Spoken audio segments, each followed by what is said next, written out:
देश की सत्ता का रास्ता यूपी से होकर जाता है। इस बार बीजेपी देश की सत्ता पर तो काबिज हो गई, लेकिन यूपी में उसके रास्ते पर फूल नहीं, कांटे बिछे हुए थे। और ये कांटे विपक्ष ने नहीं, बल्कि बीजेपी के अपनों ने ही बिछाए थे।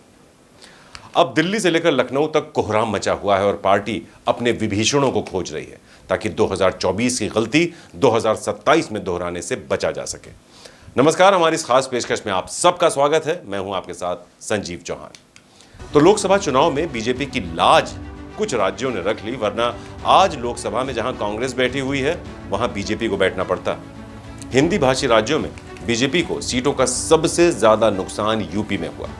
वही यूपी जहां बीते 10 साल से बीजेपी के लिए वोटों की फसल लहलहा रही थी, अब वो फसल सूखने लगी। सूबे में न सिर्फ सीटें घटी हैं, बल्कि बीजेपी का वोट शेयर भी नीचे आया है। लिहाजा पार्टी आत्ममंथन के दौर से गुजर रही है। हिंदुत्व के मुद्दे पर जहां बीजेपी को एमपी, उत्तराखंड, हिमाचल, दिल्ली में 100 में से 100 नंबर मिले, वहीं यूपी में अयोध्या, काशी, मथुरा, वहां 100 में से 50 नंबर भी उसे नसीब नहीं हुए।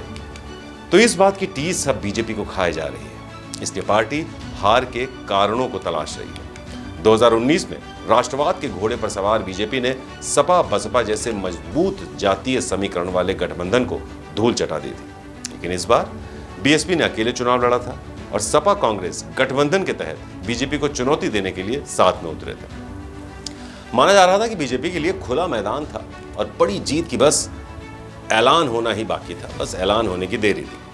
तो पार्टी जहां 80 सीटें जीतने की बात कर रही थी, वहीं सीएम योगी ने कहा था कि पार्टी कम से कम 74 सीटें तो जरूर जीतेगी। लेकिन 4 जून को जब नतीजे आए तो वक्त और हालात दोनों बदल गए। 10 साल बाद बीजेपी को सीटों का सबसे बड़ा नुकसान हुआ। 80 में से पार्टी महज 33 सीटें जीत पाई, जो पिछली बार से 29 सीटें कम थी। हारी हुई सीटों में सहारनपुर भी है, वो सीट जिस पर कांग्रेस ने शानदार जीत दर्ज की है, और बीजेपी के राघव लखनपाल शर्मा की हार हुई है। शर्मा 2014 में सहारनपुर से जीते थे, फिर सपा बसपा गठबंधन के उम्मीदवार के आगे 2019 में हार गए। पार्टी ने फिर से 2024 में शर्मा को अपना प्रत्याशी चुना, लेकिन उनकी हार हुई और कांग्रेस के इमरान मसूद ने बड़ी जीत दर्ज की। तो अब लखनऊ में हारी हुई सीटों को लेकर मंथन किया जा रहा है। सहारनपुर लोकसभा सीट बीजेपी क्यों हारी? पार्टी इस सवाल का जवाब ढूंढ रही है। हाईकमान ने बीजेपी के प्रदेश महामंत्री गोविंद नारायण शुक्ला को भेजा। पदाधिकारियों की बैठक भी हुई, उसमें हंगामा भी हुआ। समर्थकों ने आरोप प्रत्यारोप भी लगाए। रिपोर्ट भी शीर्ष नेताओं तक पहुंच चुकी है। तो भले ही हार के कारणों पर जुबानी जंग पर तो अब विराम लग गया है, लेकिन मनभेद अब भी है। कहा जा रहा है कि राघव लखनपाल शर्मा के समर्थकों ने पीडब्ल्यूडी मंत्री और स्थानीय विधायक के अलावा कुछ पदाधिकारियों पर हार का ठीकरा फोड़ा है। जब प्रदेश महामंत्री गोविंद नारायण शुक्ला सहारनपुर में हार की समीक्षा करने पहुंचे तो बैठक में हंगामा हुआ। हंगामे की गूंज दिल्ली से लेकर लखनऊ तक भी पहुंची। हालांकि बैठक से पहले ही बीजेपी प्रत्याशी राघव लखनपाल शर्मा लखनऊ में सीएम योगी आदित्यनाथ से मिलने पहुंच गए और विधायकों और पदाधिकारियों के कारनामों की जानकारी मुख्यमंत्री को दी, जिसके बाद सीएम योगी आदित्यनाथ ने बारी बारी से सबको तलब किया। कहा जा रहा है कि सीएम योगी को राघव लखनपाल शर्मा ने बताया कि राजपूत समाज के विरोध को देवबंद विधायक और मंत्री कुंवर ब्रिजेश सिंह शांत कर सकते थे। सिंह राजपूत समाज से बात करते तो विरोध को शांत किया जा सकता था, लेकिन उन्होंने ऐसा नहीं किया। इसके उलट मंत्री ने राजपूत समाज को शह दी, फंड देने का भी आरोप लगाया। साथ ही राघव ने यह आरोप भी लगाया कि स्थानीय संगठन ने भी ज्यादा साथ नहीं दिया उनका। वोटर्स की पर्चियां घर घर तक नहीं पहुंचाई गई। कार्यकर्ता भी जमीन पर सुस्त दिखाई दिए। घर घर से वोटर्स को नहीं निकाला गया, जिसकी वजह से परिणाम पार्टी के पक्ष में नहीं रहे।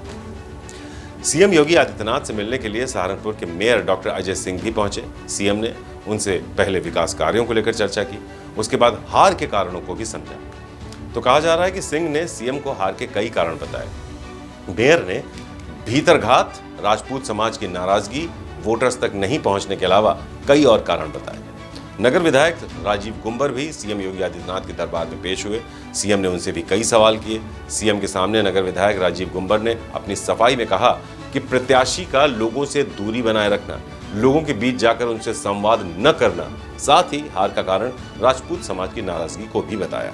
साथ ही जिन विधायकों के यहाँ पर कार्यक्रम थे, उन विधायकों को भी नहीं बताया गया। कहा जा रहा है कि यूपी सरकार में पीडब्ल्यूडी मंत्री कुंवर ब्रिजेश सिंह भी सीएम योगी के दरबार में पहुंचे थे। सीएम योगी ने हार के कारणों और प्रत्याशियों के समर्थकों के आरोपों के बारे में अपने मंत्री से पूछा।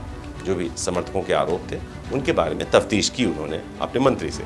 तो मंत्री ने अपनी सफाई दी और ये कहा कि बिना वजह ये आरोप उन पर लगाया जा रहा है। राजपूत समाज को उन्होंने समझाने की कोशिश की थी। सिंह ने कहा कि ठाकुर समाज ने बीजेपी को वोट दिया है, लेकिन दलित समाज बीजेपी और बसपा की ओर न जाकर गठबंधन की ओर चला गया, जिसकी वजह से यह हार हुई। वहीं नतीजों को दिल्ली भी देख रही है बहुत सतर्क नजरों से। दिल्ली तक भी परेशान है, इसलिए लखनऊ से नेताओं को अब दिल्ली तलब किया जा रहा है। इसी सिलसिले में बीजेपी प्रदेश अध्यक्ष भूपेंद्र चौधरी को दिल्ली तलब किया गया था, जहां राष्ट्रीय अध्यक्ष जेपी नड्डा से उनकी मुलाकात हुई।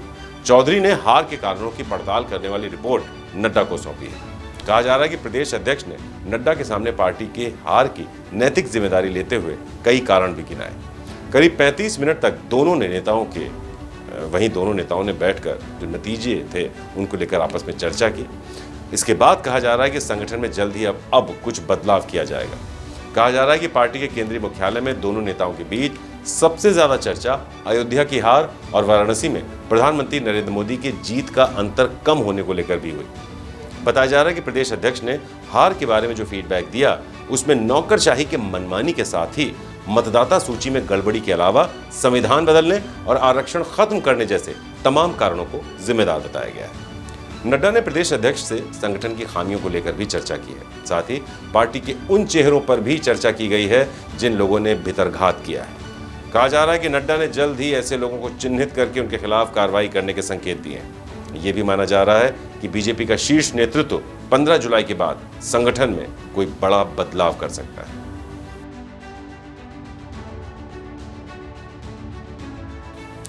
बहरहाल कहा जाता है ना कि दुनिया में 3 तरह के लोग होते हैं। पहला, जो गलती करता है उसे बार बार दोहराता भी है। दूसरे तरह के लोग जो गलती करते हैं लेकिन उससे सीख लेते हैं और उस गलती को फिर भविष्य में कभी दोहराते नहीं। आखिरी और तीसरी बिरादरी वो है जो दूसरों की गलतियों से सीखता है और गलती करने से ही बच जाता है, यानी दूसरों की गलतियों से सबक लेकर आगे गलती करने से बच जाता है, जिसे सबसे समझदार भी माना जाता है। तो बीजेपी 2024 में कई गलतियां कर चुकी है और अब पार्टी हार के कारणों की तलाश कर उनसे सबक लेने की प्रक्रिया से गुजर रही है, ताकि 2027 में फिर से जोरदार वापसी कर सके। ऐसे में भीतरघात करने वाले अपने नेताओं पर पार्टी क्या एक्शन लेती है, ये देखने वाली बात होगी। नमस्कार। यूपी की हर खबर देखने और उनसे अपडेट रहने के लिए हमारे चैनल श्रेष्ठ यूपी को सब्सक्राइब और लाइक करें। साथ ही बेल आइकन को दबाना ना भूलें, जिससे हमारे हर वीडियो की जानकारी आप तक पहुंचती रहे।